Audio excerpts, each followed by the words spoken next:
dia, meu povo. Opa, que coisa boa. Como estamos, bem? Pelo menos vocês estão respondendo, eu estou mais feliz. Tá, então, como é que foi a prova de sexta? Vou saber amanhã, pode deixar. Amanhã dou uma olhadinha, pode deixar. Mas eu queria saber de vocês se o sentimento da avaliação foi: nunca vi aquilo ali na minha vida, ou não, já vi isso na minha vida, não estou sabendo executar neste momento. A mascarazinha, por favor. Só não estou sabendo executar. Ou tipo, faltou tempo porque eu não soube administrar o tempo. Faltou tempo porque eu não soube administrar o tempo? Só fazer uma perguntinha assim para vocês, de leve. Alguém por acaso entendeu que os limites que tinha na questão 1 eram exatamente os limites das assíntotas da... Olha, já vi umas sobrancelhas aqui para cima.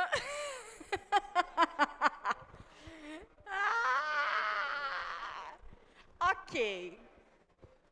E vocês perceberam também que ao longo das nossas aulas, principalmente das últimas aulas, eu sempre fazia 3 exercícios, 2 de aplicação e 1 de gráfico.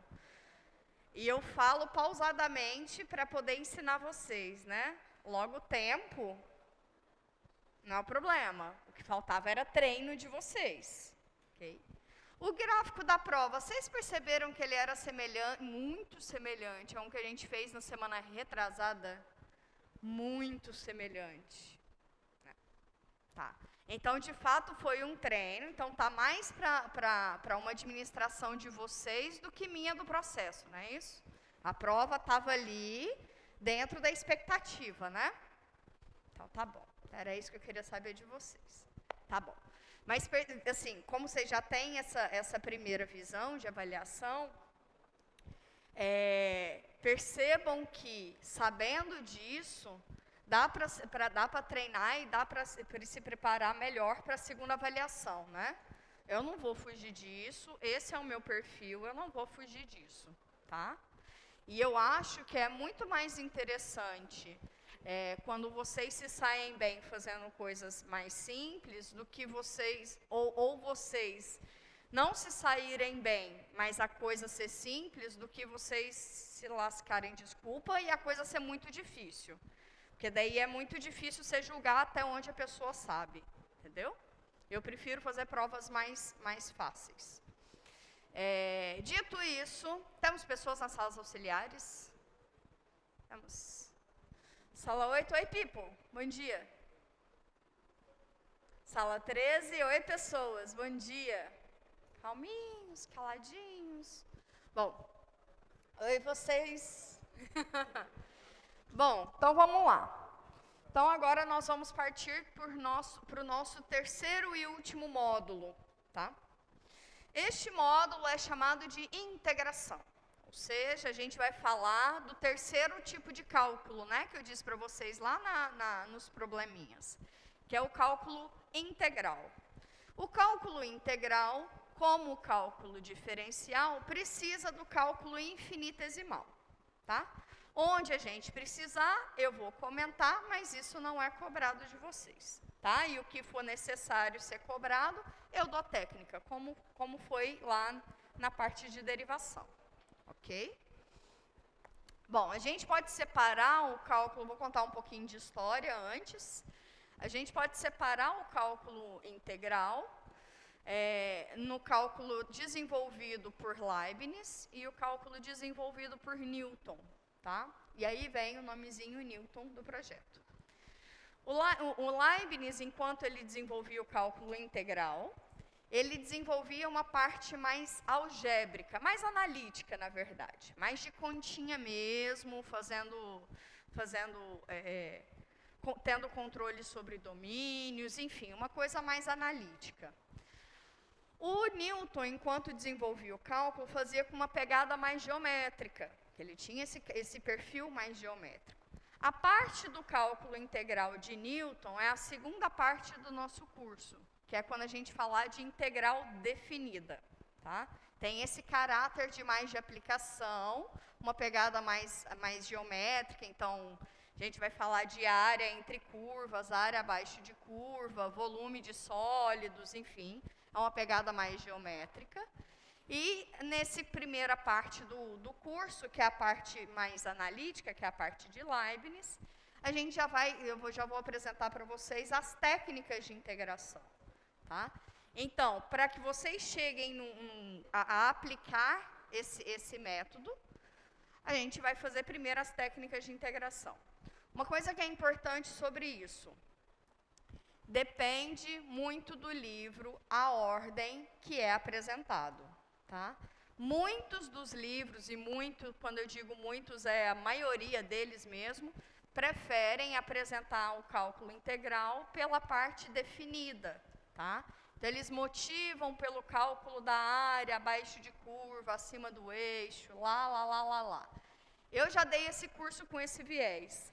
Só que eu tenho uma crítica em relação a isso, que é as técnicas de integração. Se você escolhe apresentar integral definida primeiro, as técnicas de integração vão ficar para a última semana antes da prova.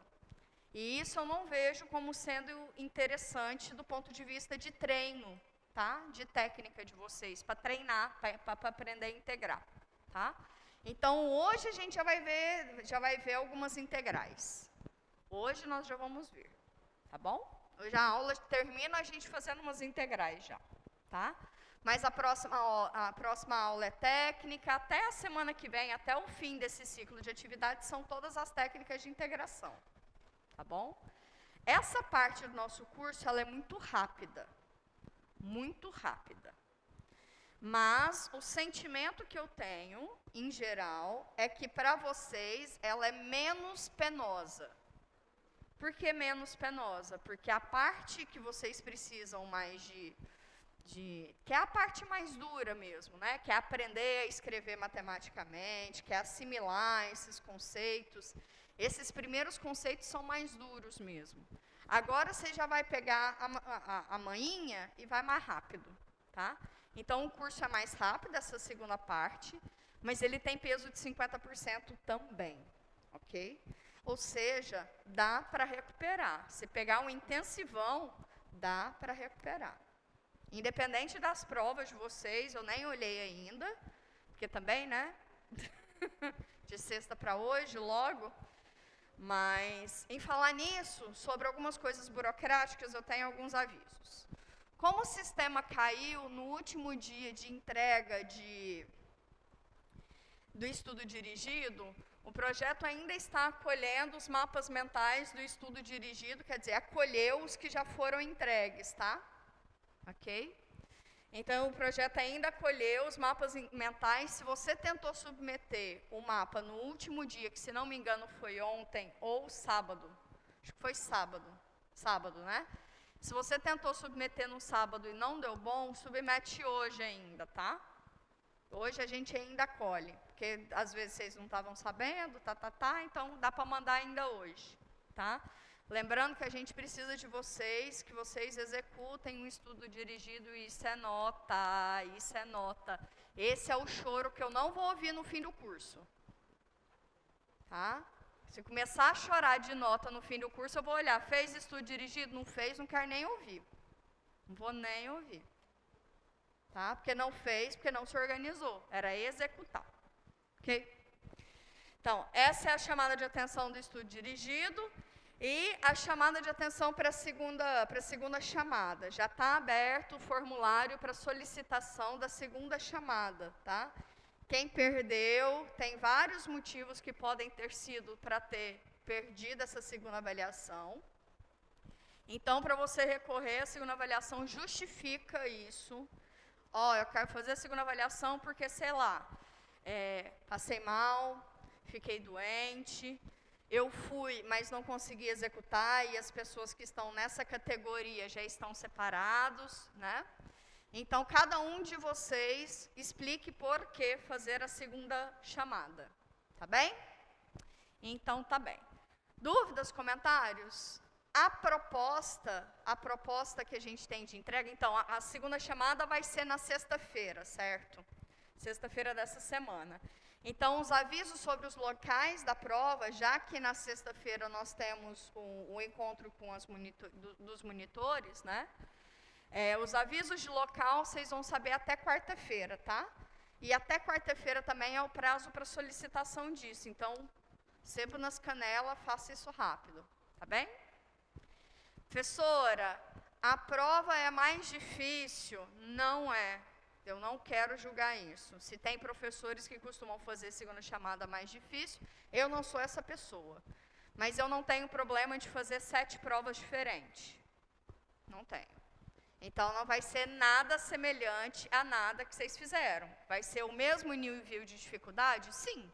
Mas eu não vou pegar uma questão que um fulano fez que o outro não fez. Não sou. Do jeito que eu posso fazer 9 provas diferentes, no mesmo nível. Ok? Não é esse o problema. Não é sobre isso. Tá joia? Então, tá joia. Mas o nível não é maior, tá? Mas são provas distintas com o mesmo grau de cobrança. Acho que é isso. Podemos ir? Muitos avisos? Muitos avisos. Bom, vamos lá.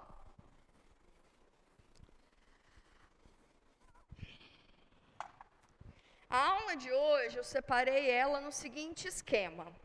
Vocês podem perceber que quase que cada aula minha é uma dinâmica diferente, né? Então, eu nunca sei o que é que pode ter sido de melhor estratégia, mas cada uma eu faço um troço diferente aí. Enquanto eu tenho gás para fazer isso, eu faço. Mas hoje a aula vai ser assim. Eu separei os slides, então eu vou comentando os slides no quadro, fazendo continha, papapá, a gente vai introduzindo o próximo slide, enfim, vai ser uma aula meio construtiva, tá? Vai ser uma aula meio construtiva. Eu gosto desse tipo de dinâmica. Então, vamos lá. Para a gente falar de integração indefinida, que é esse o tópico dessa primeira parte do nosso módulo 3, né, que é integração indefinida e técnicas de integração. Para a gente falar desse universo, a gente precisa de uma classe de funções auxiliares. Que classe de funções são essas? A gente chama elas de primitivas ou antiderivadas. Vamos lá para o computador?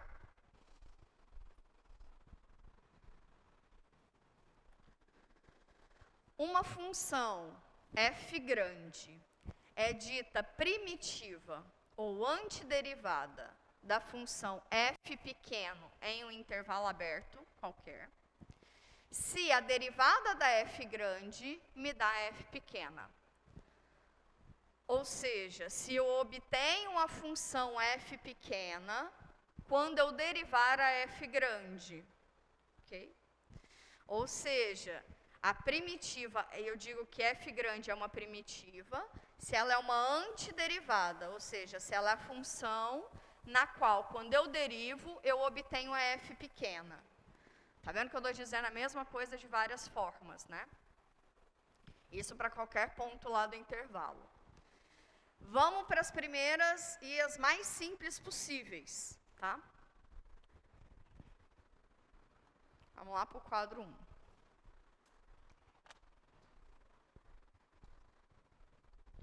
Mentira, já vou pegar aqui os exemplos e aí a gente vai calcular todos eles juntos. Pronto. Vou fazer todos esses. Então, eu te peço uma primitiva. Uma primitiva. Vai ficar muito claro porque eu estou falando uma primitiva e não todas as primitivas. Tá? Eu só quero uma por enquanto. Então, o primeiro exemplo. Se eu te dou a função f de x igual a 5, eu te pergunto, quem é uma primitiva para essa função? O que eu estou perguntando? Eu estou perguntando qual é a função na qual, quando eu derivar em relação a x, me dá 5, né? Qual é a função, quando eu derivar em relação a x, me dá 5? Ou seja, Se eu tenho que f' de x é igual a f pequeno de x, certo? Então, eu quero achar quem é a primitiva. Então, eu quero achar quem é a f grande. Então, qual é a função que, quando eu derivar, me dá f pequeno? Não é isso que eu quero? Sim. Qual é a função que, quando eu derivo em relação a x, me dá 5? 5x. Ótimo. Ótimo. Beleza. Então, a gente pode escrever essa funçãozinha dessa maneira, né? Então, uma primitiva para essa função é 5x. Já vai ficar claro por que é uma só, tá? Deixa eu escrever aqui embaixo que é melhor. f1 de x igual a 5x. Beleza. Isso para qualquer x lá do domínio, né? Qualquer x real. Ok. Segundo exercício, item B. Segundo exercício é uma primitiva para 2x.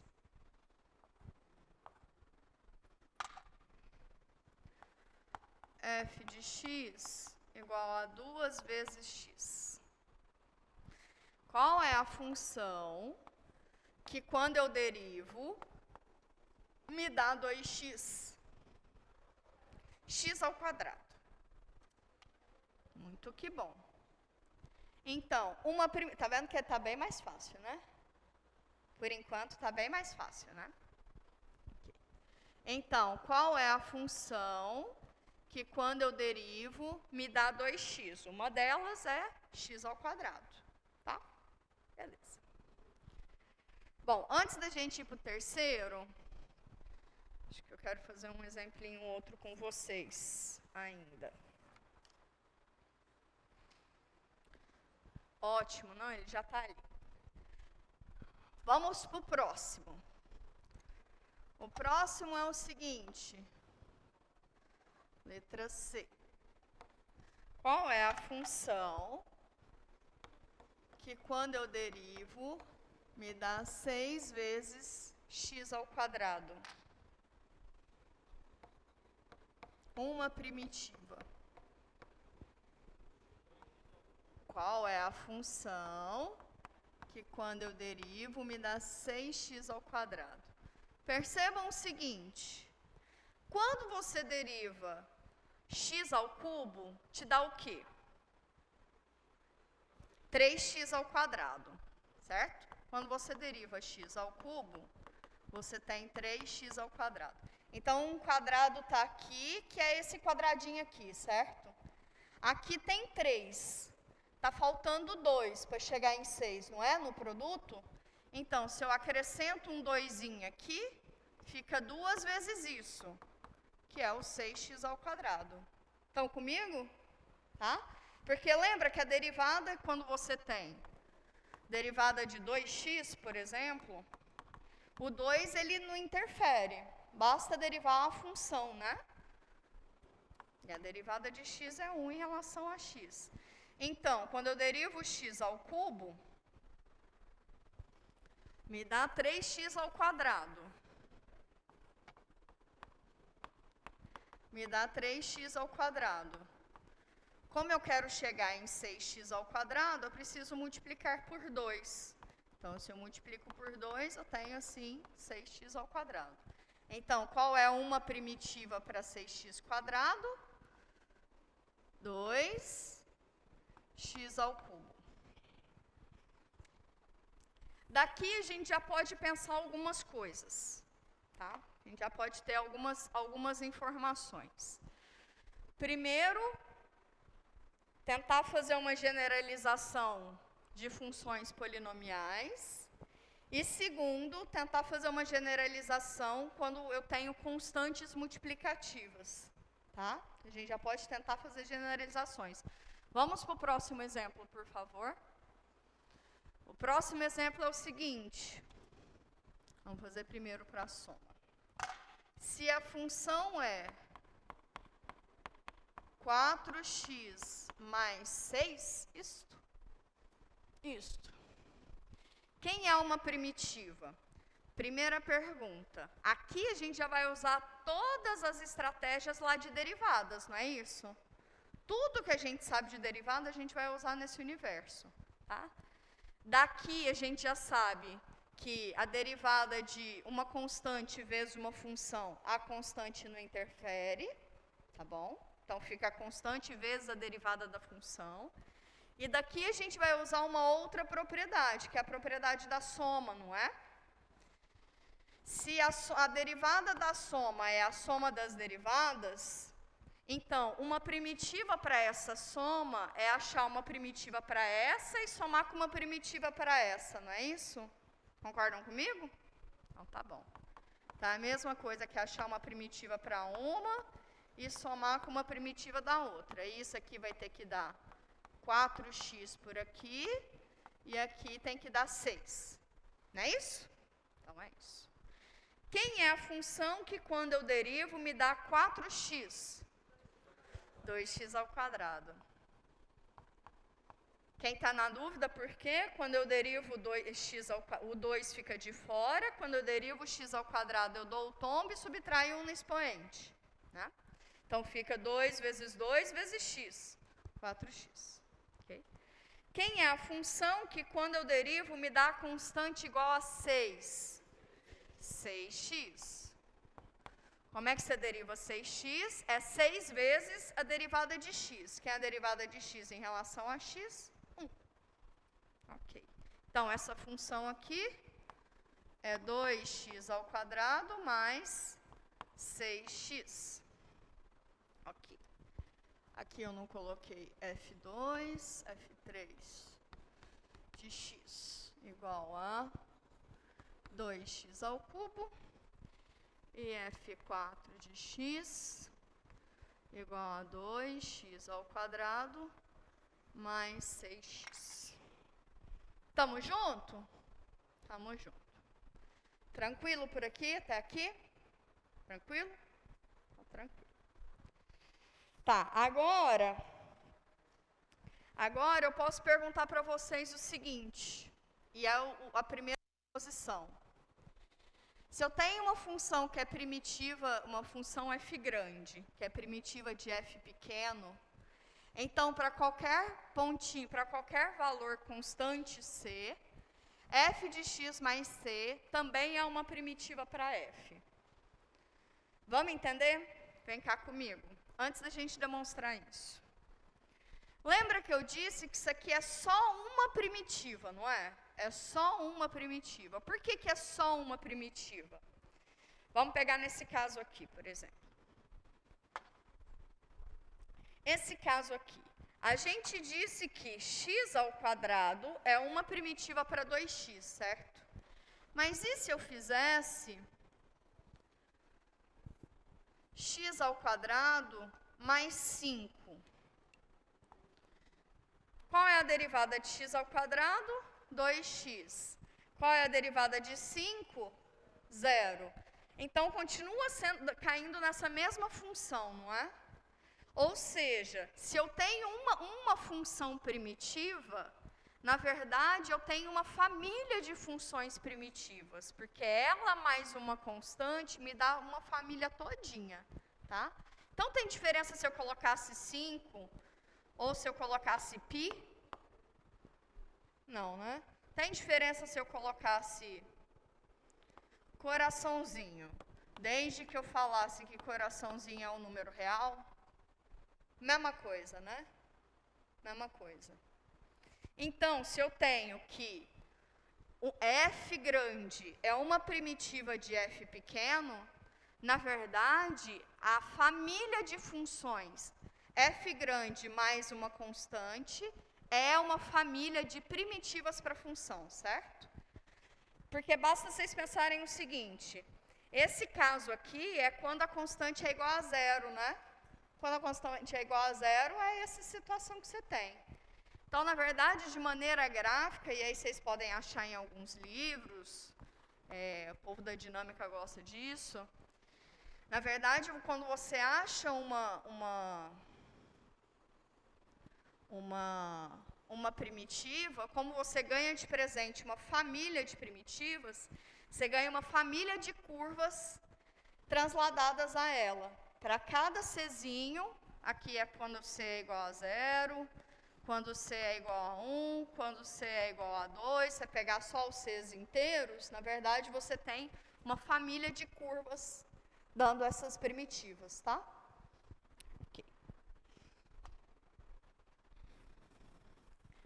Massa. Então, vamos demonstrar a nossa observação? Vamos lá. Qual é a nossa observação? Estava lá no slide. Se eu tenho que f grande é uma primitiva para f pequeno, a nossa conclusão é que f grande mais c ainda é primitiva, né?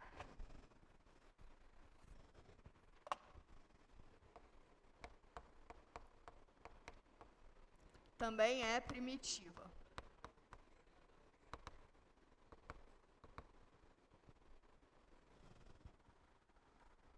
Como é que a gente demonstra um negócio desses?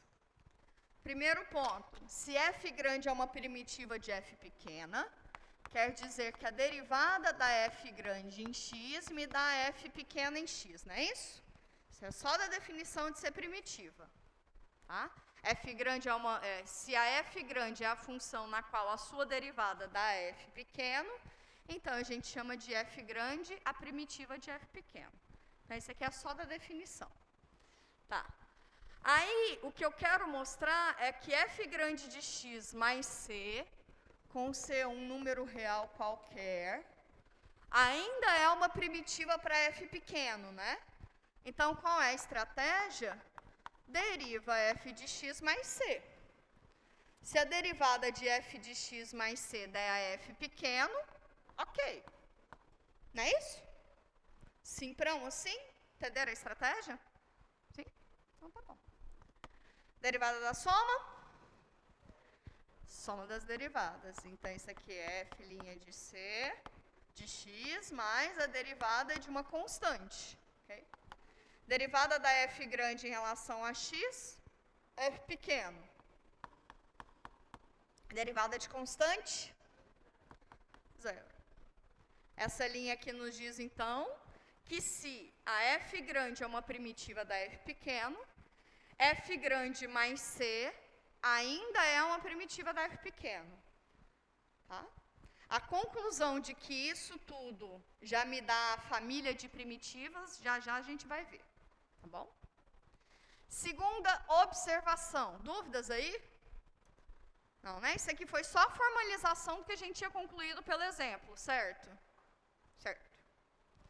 Próxima observação. Se eu tiver duas primitivas distintas de f pequeno, então uma se difere da outra menos de constante. Olha como é que eu li isso. Olha como eu disse, a f grande de x é igual a g grande de x mais c. As duas primitivas se diferem por uma constante. Deixa eu escrever isso aqui, e aí a gente discute. Se f e g grande são primitivas de f pequeno, então a f se difere da g por alguma constante.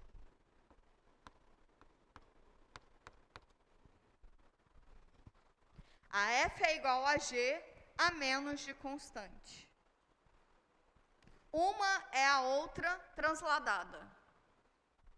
Certo? Uma é a outra transladada. O comportamento das duas é igual a menos posição no espaço. Tudo é a mesma coisa que eu estou falando. Tá? Uma se difere da outra pela constante. Okay? Como é que a gente demonstra isso? Primeiro, a gente parte da nossa hipótese, né? Certo? Bom, se a f grande é uma primitiva da f pequeno, quer dizer que a derivada da f grande me dá f pequeno. Se a g grande é uma primitiva da f pequeno, quer dizer que a derivada da g grande me dá f pequeno. Okay? Se eu quero mostrar que isso daqui acontece, okay? Como é que eu demonstro isso? Presta atenção. Se eu escrever f menos g de x dando uma constante, certo? É a mesma coisa, concordam comigo? Tá. Agora, se eu tenho que f menos g dá uma constante, quer dizer que a derivada de f menos g é igual a zero, não é? Então, se eu mostrar que a derivada de f menos g é igual a zero, eu estou mostrando que f menos g é igual a constante. Estou dizendo é isso aqui. Para eu mostrar que as duas se diferem de uma constante, vamos pegar h. Se h de x é igual a 3, h' de x é igual a zero, não é? Mas isso acontece se somente se, né? A gente já usou isso na sala, não já? Já mostrou isso na sala, que se a derivada de uma função é igual a zero, quer dizer que essa função é uma constante, que se uma constante é igual, se uma função é constante, a sua derivada é igual a zero, certo? A gente já mostrou isso em sala. Então, a parada é a seguinte, para eu mostrar que uma função, que a soma ou subtração de duas funções é uma constante, basta eu mostrar que a derivada dessa função é igual a zero, não é? Então, é isso que eu vou fazer. Se eu quero mostrar que a subtração de f por g é uma constante, basta eu verificar que a derivada da f menos a g dá zero, não é isso? Certo? Então, eu quero mostrar que isso aqui é igual a zero. Entenderam a sacada? Então, tá bom. Derivada da soma, soma das derivadas. Então, a derivada dessa diferença é a diferença entre a derivada da f com a derivada da g. Okay? Mas quem é a derivada da f? F pequeno. Quem é a derivada da g? F pequeno também. Olha só que isso aqui dá igual a zero. Se a derivada de uma função é igual a zero, essa função é constante. É igual a um c para algum c real. Se a diferença é igual a c, f é igual a g mais c, né? Acabou-se. Tranquilão? Tranquilão? Percebam que a gente está usando tudo que dá por trás, né? Toda a teoria de derivada está aqui no meio. Toda a teoria de derivada. Então, se foi essa, próximo exercício, próximo resultado é, na real, o que a gente está fazendo é, a gente está encontrando a família de primitivas. Se a gente está encontrando a família de primitivas, então a gente está encontrando todas elas, tá?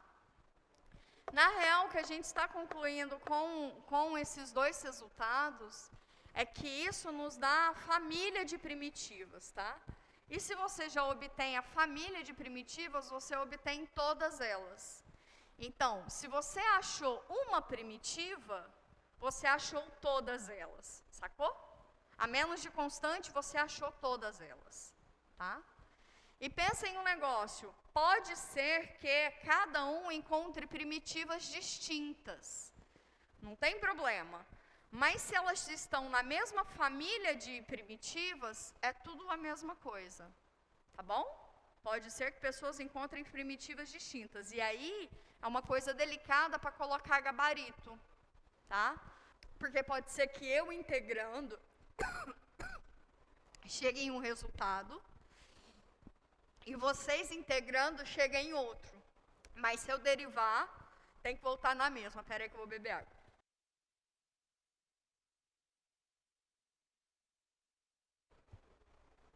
Voltei já. Então, a história é, vocês vão entender já já, eu vou formalizar qual é a relação entre integral e primitiva, tá? Bom, uma proposição bem simplesinha, bem simplesinha, que na verdade é tudo que a gente está executando. Se a f grande e a g grande são primitivas de uma função f pequeno e g pequeno, respectivamente, k uma constante qualquer, então a primitiva kzinho vezes f pequeno é uma primitiva para k pequeno vezes f grande, certo? Ou seja, a constante ali, ela não interfere em nada, ela vai aparecer. Uma primitiva da soma é a soma das primitivas, né? Uma primitiva para a função soma f pequeno mais g pequeno é a primitiva da f pequeno somado com a primitiva da g pequeno, certo? Que é exatamente o que a gente está fazendo, concordam comigo? Vem cá comigo no quadro 1. Essa proposição 1, em outras palavras, a gente usou ela aqui, que a primitiva da soma é a soma das primitivas, e que a constante arbitrária ela é carregada, né, para achar a primitiva, tá? Ela é carregada. Então, esses exercícios que a gente fez de maneira indutiva, certo? Para eu fazer esses exercícios com vocês, vocês só tinham a definição básica, não é? A gente só tinha o que era a definição de ser primitiva, certo? Esses exercícios que a gente fez junto, eles são formalizados nessas observações e nessa proposição. Que então a gente não vai demonstrar, tá? Não vai. Mas são formalizados. Beleza. Aí, o que acontece antes disso? O que é que a gente está fazendo ao longo dessa aula, tá? Eu estou pegando algumas funções das quais vocês já conhecem as primitivas, que é o que é chamado de primitivas imediatas, tá? E aí a gente já está olhando para essas primitivas imediatas, certo? Então vem cá comigo. Uma muito simples, por exemplo, seria a seguinte. Qual é uma primitiva? Então, já vamos olhar aqueles primeiros exercícios aqui do quadro 1 de maneira mais geral, tá? Vamos olhar, por exemplo, para uma primitiva dessa função. Vamos olhar para uma primitiva de uma constante, de maneira geral. Então, se a função f é igual a um kzinho, e esse kzinho é um número real, quem é uma família de primitivas para essa função? Quais são as funções que, quando eu derivo, me dá k? Kx, né? K vezes x, mais uma constante arbitrária de integração. Essa constante aqui a gente vai chamar de constante arbitrária de integração, tá bom? Vai fazer sentido já. Porque eu não quero ficar colocando constante, K, C, vai ficar uma meleca aí, então constante eu vou chamar de figurinha enquanto eu conseguir ter repertório para figurinha. Essa é a primeira. Bom, se a gente tem de constante, a gente já pode falar de polinômio, não pode? Por exemplo, se vocês já podem ter prestado atenção aqui. Não, eu vou induzir agora com vocês. Bom, o próximo passo seria olhar para polinômios, né?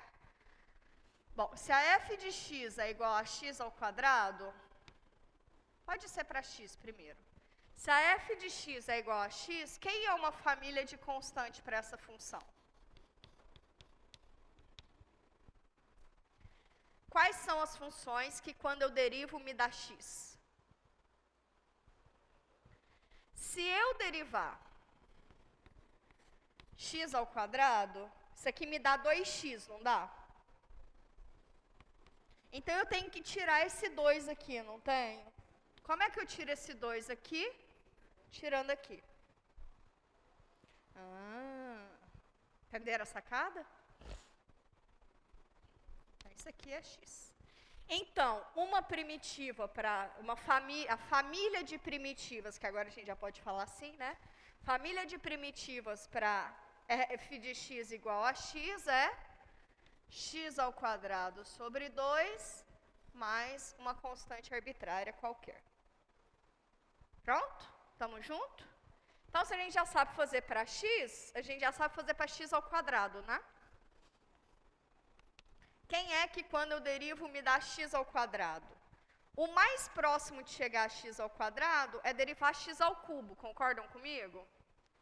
Se eu derivo x ao cubo, eu tenho, na real, 3x ao quadrado, não é?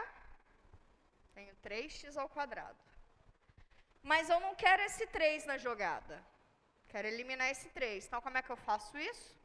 Divido por 3. Se eu divido por 3, eu divido por 3 aqui. Ok? Então, família de primitivas para a função f de x igual a x ao quadrado é quem? É quem? X ao cubo sobre 3. Vocês estão comigo? Tem um comportamentinho aqui muito semelhante, não tem? Não tem? Trocinho muito semelhante.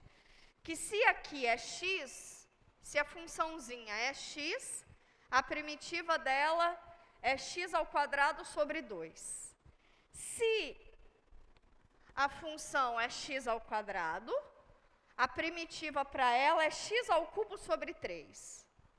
Então, se a minha primitiva for x elevado a n, se a minha função for x elevado a n, a primitiva para ela vai ser x elevado a n mais 1 sobre n mais 1, não é isso?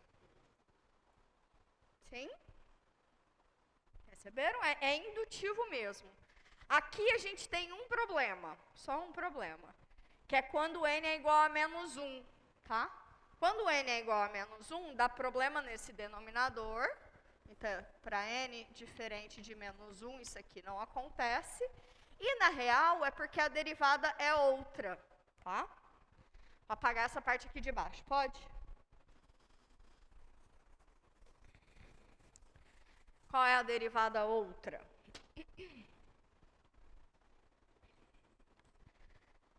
F de x. Quando x é igual a menos 1, x elevado a menos 1 é 1 sobre x, né? Qual é a função que quando você deriva dá 1 sobre o argumento? ln de x, ok. ln de x. Só que, o que acontece? ln só estava definido para argumentos positivos, não é? Lembra disso? Que o domínio da função logaritmo na base e é só valor positivo, não é? Então, vai ser, na verdade, ln do módulo de x. Tá? ln do módulo de x. Mais as constantinhas. Sacou? Mais algumas a gente sabe fazer, né? Se a gente já falou da ln, a gente já pode falar da exponencial. Exponencial não tem nem graça, né? Qual é a função que quando você deriva ela dá e elevado a x? E elevado a x, desagradável. Ok? Mais alguma a gente tem direto? A gente tem as trigonométricas, né? Tem. 5. F de x igual...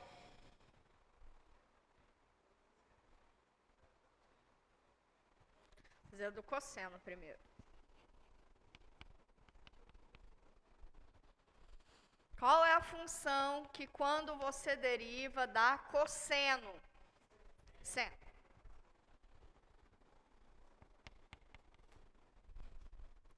E qual é a função que quando você deriva dá seno? Menos cosseno.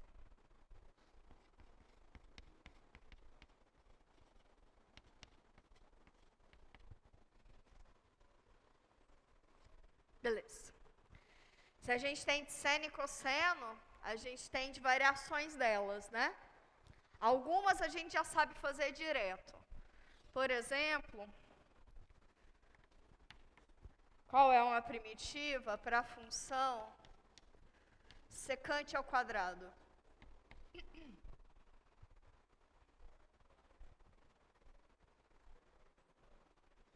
Qual é a função que quando você deriva dá secante ao quadrado? Sucesso. Algumas provas devem ter caído alguma coisa assim. Tangente de x. 8. Eu tenho também de quem? Da tangente vezes a secante, né? Quem é a função que quando você deriva da tangente vezes secante? Secante.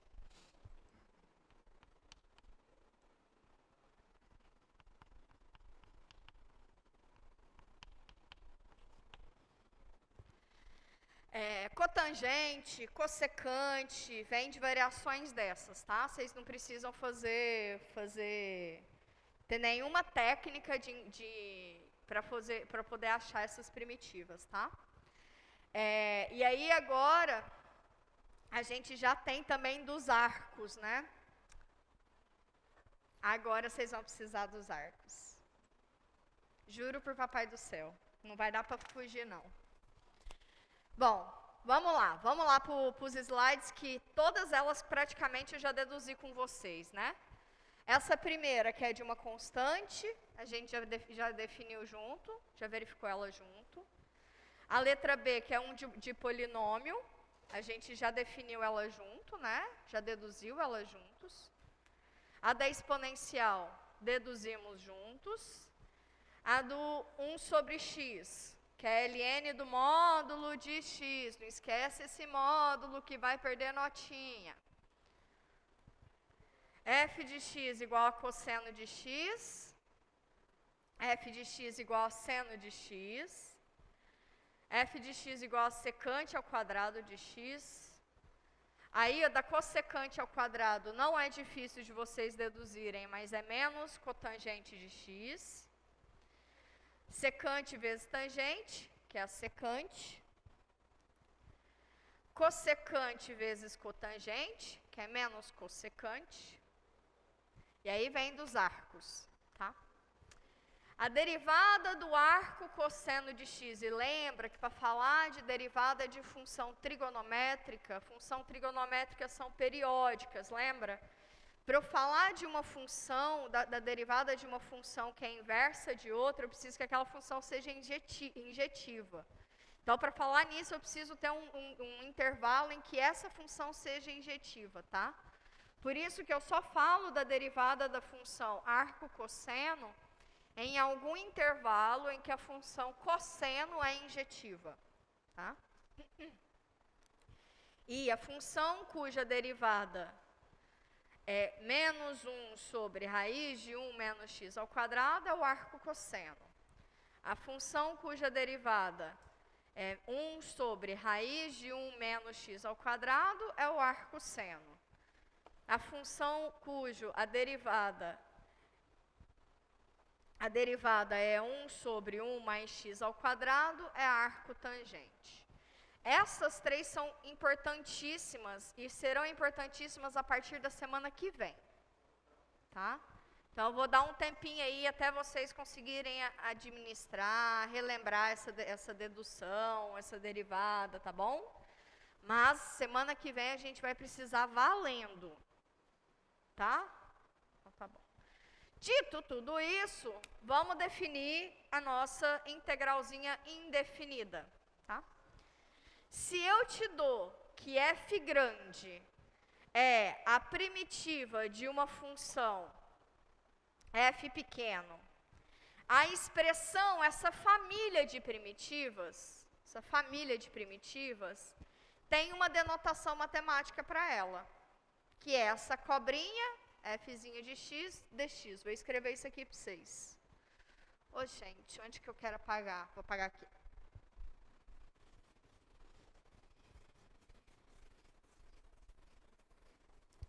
Dessa notação, a gente tem um catatal de coisa para falar.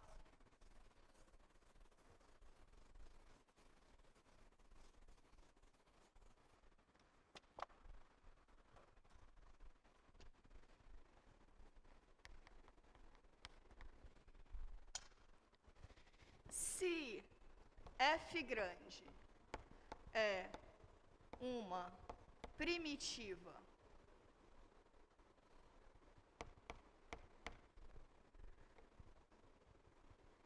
para f pequeno, então, como é que a gente vai denotar essa família de primitivas? Então, a família f de x mais c, com c é um número real, é denotado por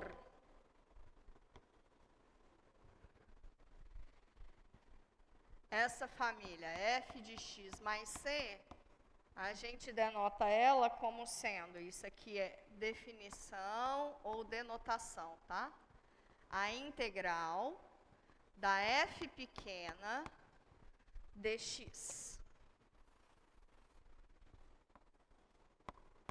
E agora a gente vai tirar todos os nominhos de todo mundo. Então, o que a gente estava fazendo? Eu te dava f pequeno e a gente achava esse f de x mais c, não era? Então, desde o início, a gente está calculando a integral da função dada, não é isso? Desde o começo da aula, a gente está calculando a integral da função dada, não é? Ok? Só para vocês entenderem. Então, qual que é a integral de 5 dx? 5x mais c. Qual é a integral de 2x? dx. X ao quadrado mais c.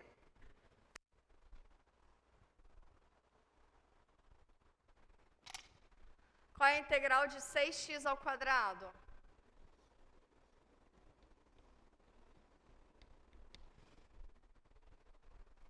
Dois x ao cubo mais c.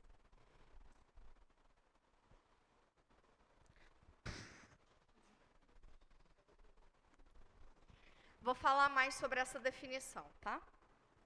Essa cobrinha aqui, que na verdade ela é um símbolo grego para somatório, e aí vai ficar mais claro essa cobrinha, o significado dela, quando a gente falar do cálculo por Newton, tá? O cálculo integral definido.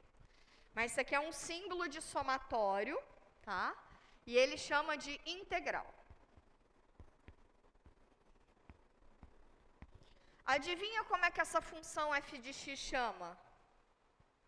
Se ela é a função que está dentro da integral, ela é integrando. Muito criativo. É o integrando. Esse dx, ele é importante assim, ó, para π, entendeu? Nossa Senhora. Esse dx, ele te conta qual que é a variável em questão. Qual é a variável que você está integrando? Por que disso? Lembra que eu dizia que quando você vai derivar isso aqui, x vezes y. Qual é a derivada disso? Sei lá. Qual que é a sua variável? Quem é a variável? Lembra disso? Você tem que fixar quem é a variável. Porque se a sua variável for x, a derivada desse produto é y. Se a sua variável for y, a derivada desse produto é quem? É x. Sacou? Quem é a sua variável? Essa é a pergunta. E aí, partindo desse universo, essa integral, por exemplo, integral de x vezes y dx. A variável em questão, o dx está te contando que a variável em questão é x. Ok? Certo? Então, o y está funcionando como sendo um número. Tá? Agora, que seria diferente se fosse dy. dy quer dizer o quê? Que a variável em questão que você está integrando é y.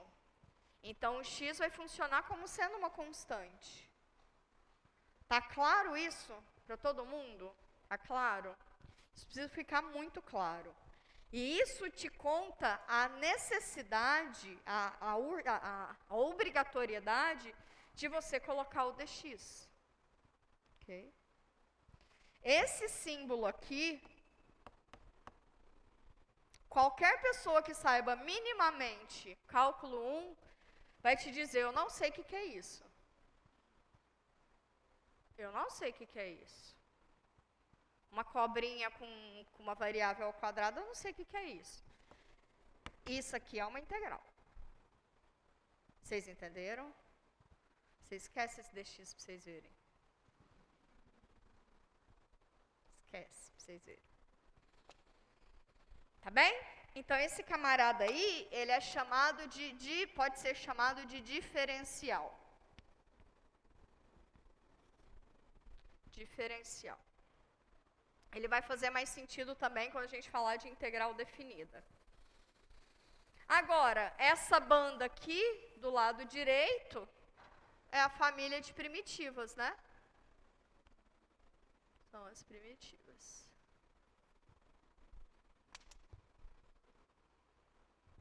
Prazer integral indefinida. Tá? Então, vocês já viram que a gente já viu várias integrais, né? A gente já viu essa também. Então, quem é a integral de 4x mais 6 dx? É integral. Vocês já estão entendendo que isso aqui é integral da soma, vai ser a soma das integrais, né? Integral da soma vai ser a soma das integrais. E a integral de 4x dx, o 4 está lá de fora, ele pode sair. A integral de x é x ao quadrado sobre 2. A integral de 6 dx é 6 vezes x. Na soma, mais c.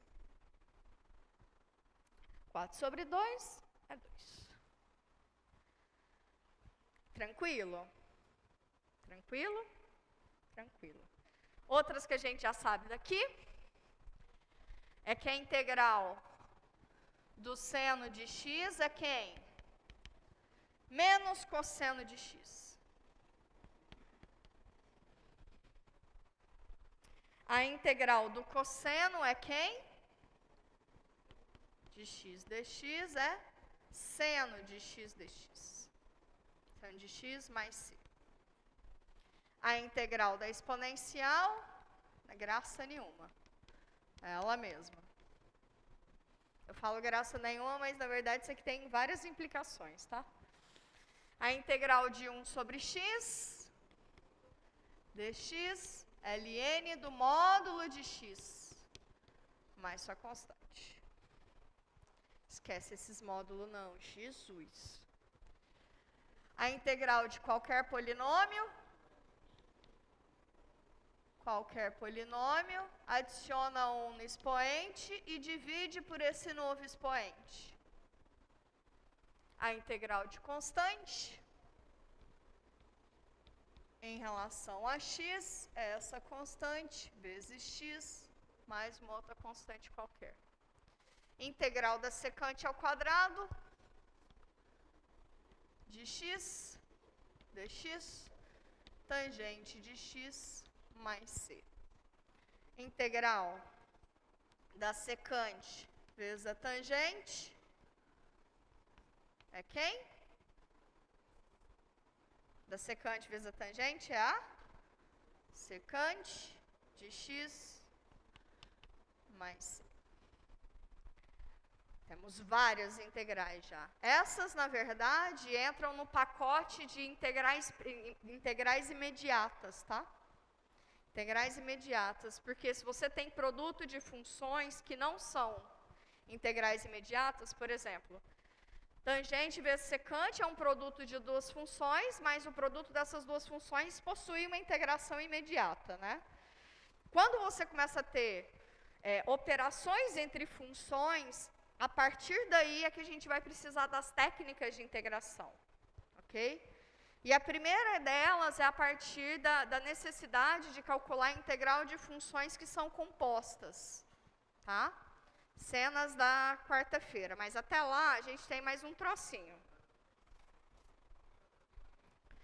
Então, isso aí que eu falei para vocês, que é integral de uma constante vezes uma função, a constante sai para fora. Integral da soma é a soma das integrais, certo? Só a formalização disso que a gente fez agora ao longo do quadro. E aí tem alguns exemplos também, bem simples. Dois bem simprão aí, só para a gente dar uma brincadeirinha.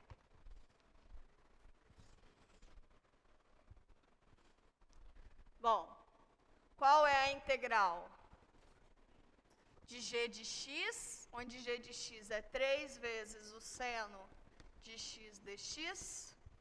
E qual é a integral de x à quarta menos... calcule a primitiva, calcule a primitiva. Então é isso. Qual é a integral de x ao quadrado sobre 3 aqui, ó, dx? Isso, né? Da primeira, qual que é a integral do seno? Menos cosseno. Então, isso aqui fica o quê? Menos 3 vezes cosseno, né? Porque o 3 está aqui, a integral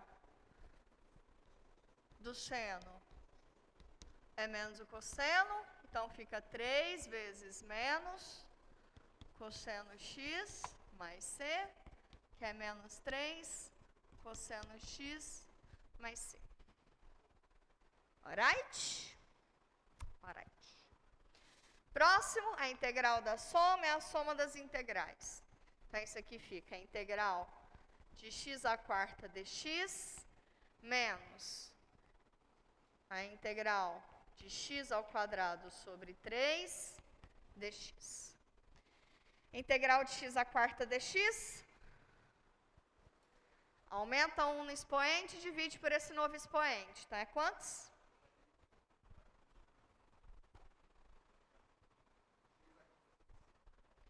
X à quinta sobre 5. Só lembrar que para derivar, você dá o tombo e subtrai 1 no expoente.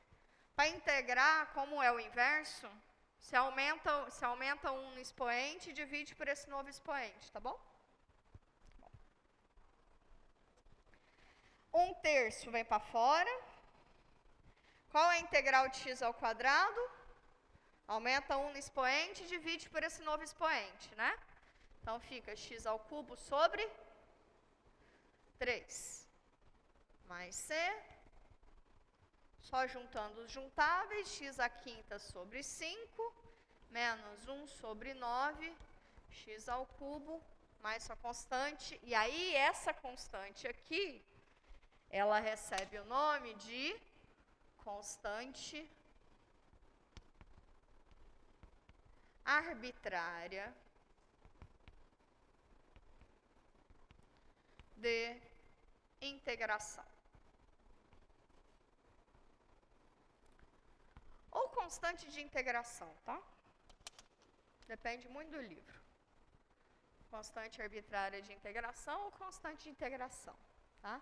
É ela que te conta que o resultado de uma integração indefinida é uma família de funções, tá? Ela que te conta isso. Ok, fizemos 2 exercíciozinhos aí, mas tem agora uma atenção. A atenção é a seguinte. Se a função lá dentro, a f', não for contínua, essa função não vai ter primitiva. Tá? Nem todas as funções f pequena possuem primitivas em um intervalo. Se f pequena possuir uma primitiva f grande, então a função f grande será derivável nesse intervalo, certo? E, portanto, a f grande será contínua. E aí vem um exemplo muito do clássico de função que não possui primitiva. Tá? Vou explicar de novo. Enquanto vocês dão uma olhadinha aí, escrevendo aqui. Então, a parada é a seguinte.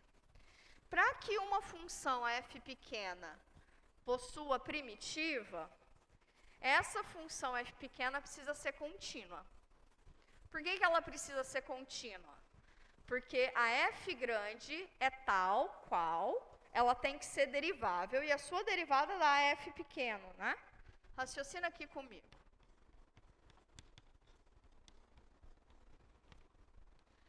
Para que a f pequena tenha primitiva, eu preciso falar da derivada da sua primitiva, certo? Certo? E concordam comigo que uma função ser derivável é muito mais forte do que ela ser contínua, não é? Porque toda função derivável, ela é contínua. Então, a função f grande possui derivada. Se a função f grande possui derivada, então esse camarada de cá tem que ser contínuo. Tá? Pelo menos contínuo. Então, se esse camarada de cá é contínuo, então essa daqui tem que ser contínua. Então, para que a função f pequena possua derivada, primitiva, ela precisa ser contínua. Ok? Ela precisa ser contínua. Por isso que eu falei que o nosso universo é sempre o universo mais bem comportadinho, tá? A gente sempre vai falar, quando eu falar, calcule a integral dessa função, você já pode saber que essa função aí é contínua. Sacou? Beleza. Mas daí então entra. Então existem funções que não possuem primitiva, certo? Naturalmente. Naturalmente. Então quem serão essas funções? Serão funções que não são contínuas. Ok? E aí a gente tem um exemplo ali. Mas antes de fazer esse exemplo, é possível, em um outro universo, trabalhar com integral de funções que não são contínuas. Tá? Quem é esse outro universo? É uma teoria chamada teoria da medida, por exemplo. Tá? Que você constrói espaços, em que nesses espaços, funções que reais não são contínuas, naquele universo podem ser integráveis. Ok? Nesse momento, a gente já está falando de funções integráveis, né? E funções integráveis, elas são integráveis onde? Onde faz sentido falar da integral daquela função? Às vezes ela ela é integrável, às vezes ela não é integrável no mundo real, no mundo euclidiano real. Mas em outro universo ela pode ser integrável. Espaço de Sobolev, enfim, tem vários outros espaços, tá bom? Então tá bom. Então tudo isso que a gente faz aqui, pensa em matemática mais ou menos assim. Você está aqui, o nosso exemplo simples sempre é o exemplo nos reais, tá? Sempre o nosso exemplo mais simples é nos reais. O que falha nos reais vai ter algum universo que foi definido a partir desse para que desse certo. Sacou? Então, falhou aqui, peraí que vai ter alguma extensão, alguma disjunção, que aí lá vai valer. E aí, com isso valendo, você ganha outras propriedades, outros significados para os objetos, tá bom? Matemática é mais ou menos assim. Beleza. Então, agora vamos demonstrar o nosso exercíciozinho, que é o seguinte, te dou o exemplo de uma função, e aí eu te peço para mostrar que essa função não possui primitiva, tá?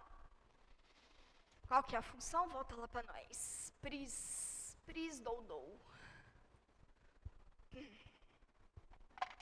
Qual que é a função? Volta no slide, por favor. Já nem não lembro. Vale 0 e 1. Então, f de x igual a zerinho se o x estiver no intervalo aberto de 0. Fechado 0. 1 aberto. 1 aberto. 2 fechado. E vale 1 se o x é igual a 1. Okay. Pede para mostrar que essa função não tem primitiva, tá? Exercícios como esse, como vocês perceberam, eu não tenho o hábito de colocar exercícios assim na prova, tá? Mas é interessante do ponto de vista na prática, entender que essa teoria que eu disse para vocês, que eu preciso que a função seja contínua para falar da primitiva dela, tá? Então vamos lá, esse exercício é um pouquinho rigoroso. Vamos demonstrar ele por absurdo. Como que é o absurdo dele? Se eu quero mostrar que ele não possui uma primitiva, suponha que exista uma primitiva. Tá? Então, suponha que f pequeno possua uma primitiva, ao menos uma, né? Uma família de primitivas possua primitivas no intervalo aberto, né? De 0 até 2. Okay? Suponha que no aberto ela tenha primitivas. Tá? O que quer dizer isso? Logo, vai existir alguma função f grande, tal que a derivada dela dê a f pequeno, certo? Ok? Ok. Mas, independente de essa f pequeno, ela é sempre constante, né? Ou ela é 0 ou ela é 1, não é isso? A derivada de que função sempre dá ou 0 ou 1?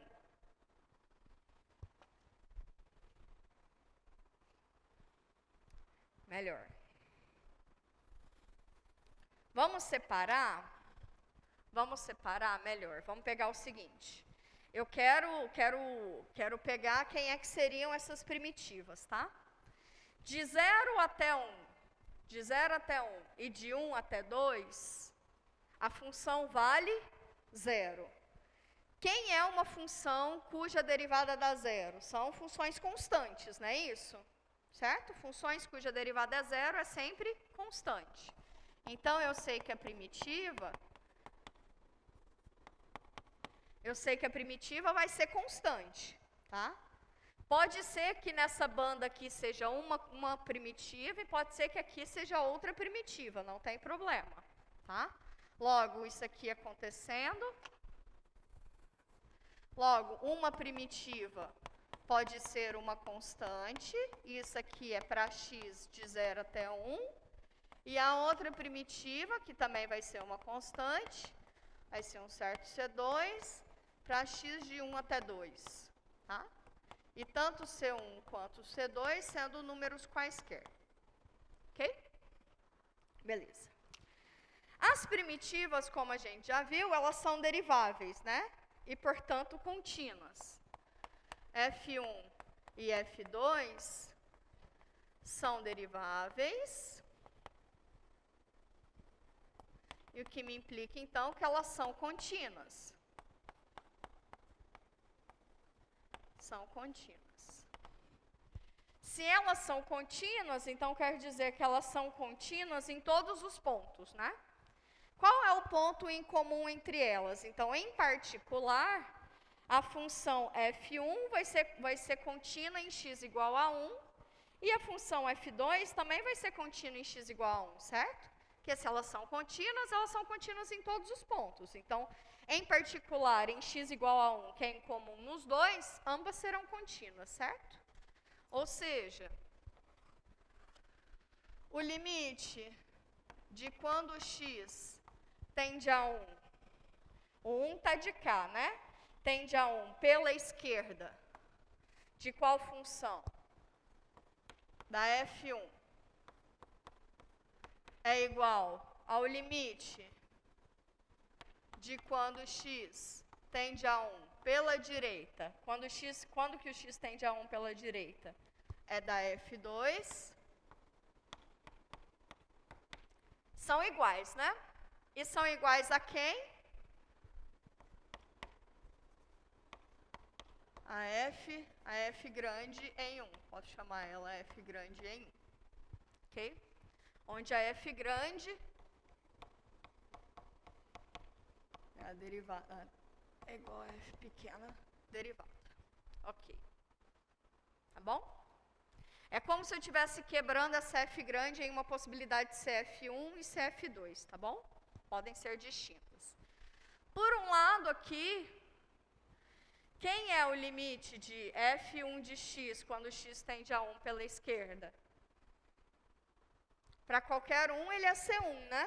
Para qualquer valor de x, ele é constante igual a C1, não é isso? Sim? Nesse limite? Então, aqui por um lado ele é C1. Quando x tende a 1 pela direita, se a função é constante, então ela é constante para todo ponto, né? Então, para qualquer x, ela é igual, no limite, ele é a própria constante, né? Só vocês pensarem o seguinte, o que é o limite de x tendendo a 2 de 5? Não interfere o x, né? Porque é uma função constante, então é ele mesmo, é o próprio 5. Sacou? Então é isso. Ok, então isso aqui dá o próprio C2, que então C1 é igual a C2, certo?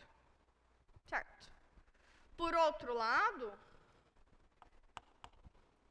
f' em 1, aqui dá para deixar.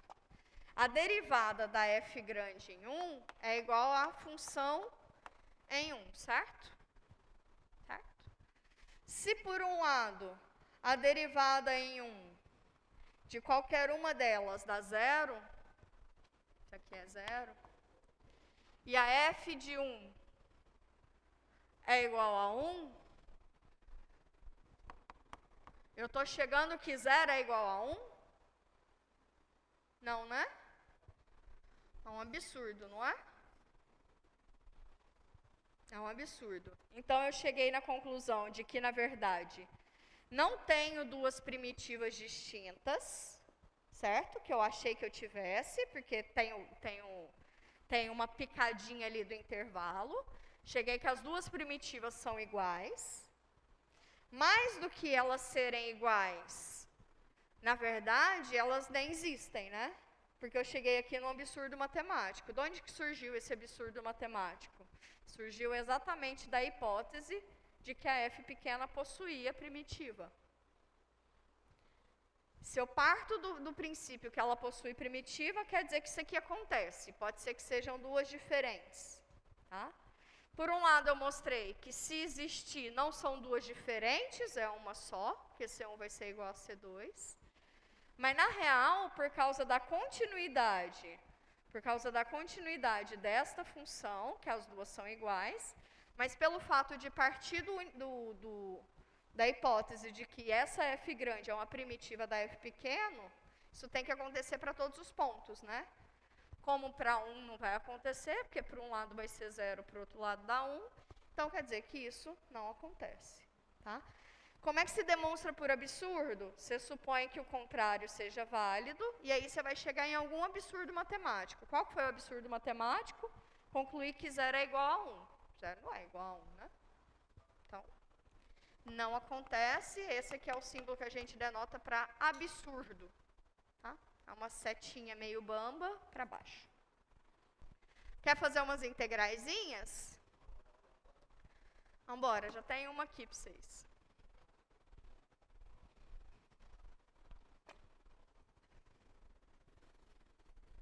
Tá dando para entender de boa? Tá, beleza? Então, tá, beleza.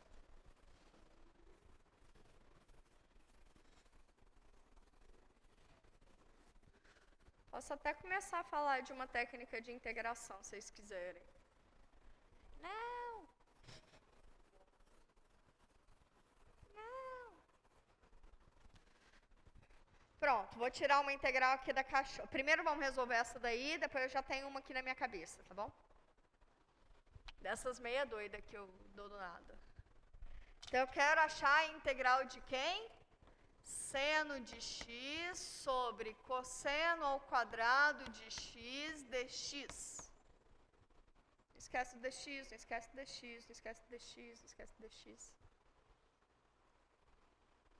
A gente não viu nenhuma técnica de integração. Então, isso aqui tem que sair direto.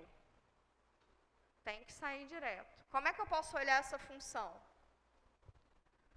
Se eu olhar seno de x sobre cosseno ao quadrado de x, posso olhar ela como sendo seno de x sobre cosseno de x vezes cosseno de x, não é isso?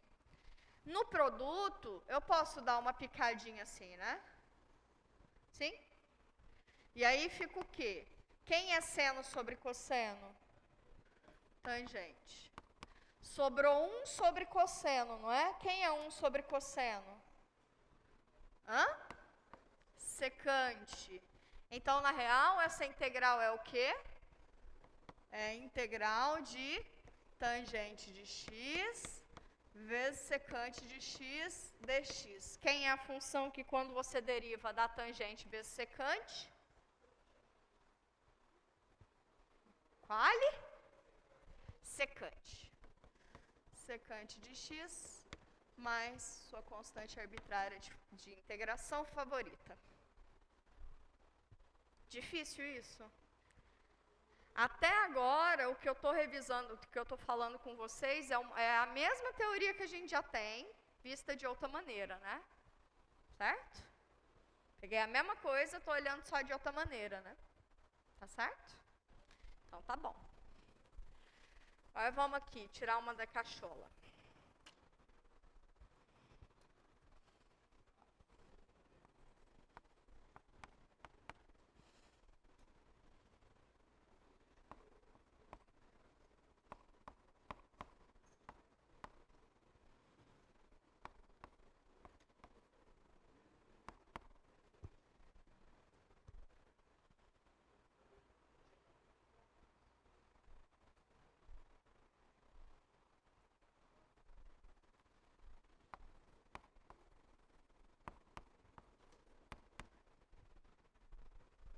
Vamos lá?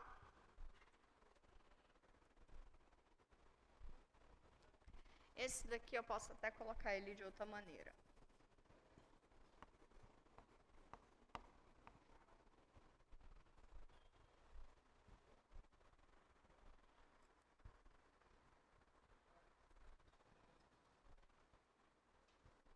Só pensar um negócio aqui rapidinho.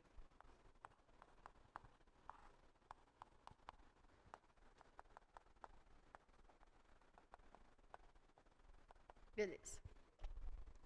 Isso aí mesmo. Bora lá? Integral da soma. Soma das integrais. Integral de 3 vezes e elevado a x. Vou fazer devagarzinho. Dx, ó o dx. Mais. Esse 3 aqui, ele já pode ir para fora, não pode? Né? Porque as constantes vão para fora. Então, pode vir para fora. Π vezes a integral de x a menos 1. Quem é x a menos 1? É 1 sobre x, não é isso? Então, já pode colocar 1 sobre x? Pode. 1 sobre x dx, mais a integral de 1 sobre x ao quadrado dx. E 1 sobre x ao quadrado, eu posso olhar de outra maneira, não posso? Que é a mesma coisa que x elevado a menos 2, não é isso?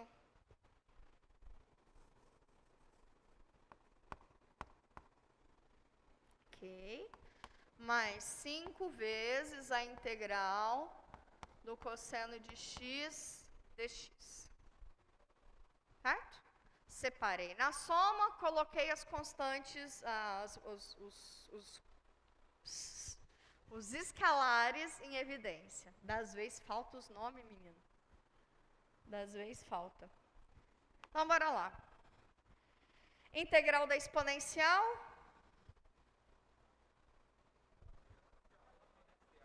Ela mesma, né? Então, fica 3 vezes ela mesma. Ok? Mais π vezes. Quem é a integral de 1 sobre x dx?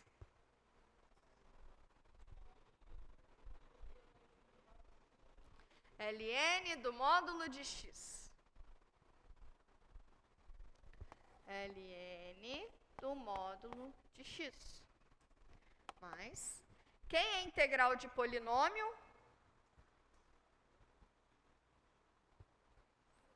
Acrescenta 1 no expoente e divide por esse novo expoente, né? Menos 2 mais 1, menos 1. Então, isso aqui fica o quê? X elevado a menos 1 sobre menos 1. Certo? Certo? Esse aqui é desse aqui. Vou fazer embaixinho mesmo. 3 vezes e elevado a x mais π vezes ln do módulo de x mais x elevado a menos 1 sobre menos 1, não é isso? Com um parente aqui. Qual é a função que quando se deriva dá cosseno? Seno, né? Tá faltando alguma coisa? O que está faltando? Mais C. Mais sua constante arbitrária de integração favorita. Tá difícil até aqui?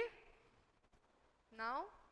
Dá para fazer várias e várias vezes. Faz de hoje até quarta-feira. Pega essas mais simples para ir olhando. Pega essa tabelinha. Vocês querem tirar um print ou uma foto da tabelinha que eu passei nos slides ou não? Quer? Vou voltar lá para vocês. Porque é bom que aí pelo menos essas mais imediatas fica mais natural. Pelo menos de primeiro momento, tá?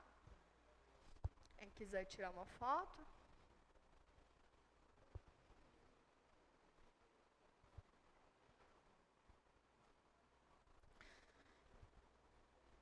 Pode ir para o próximo slide. Que tem mais um slide. Próximo slide aí acaba.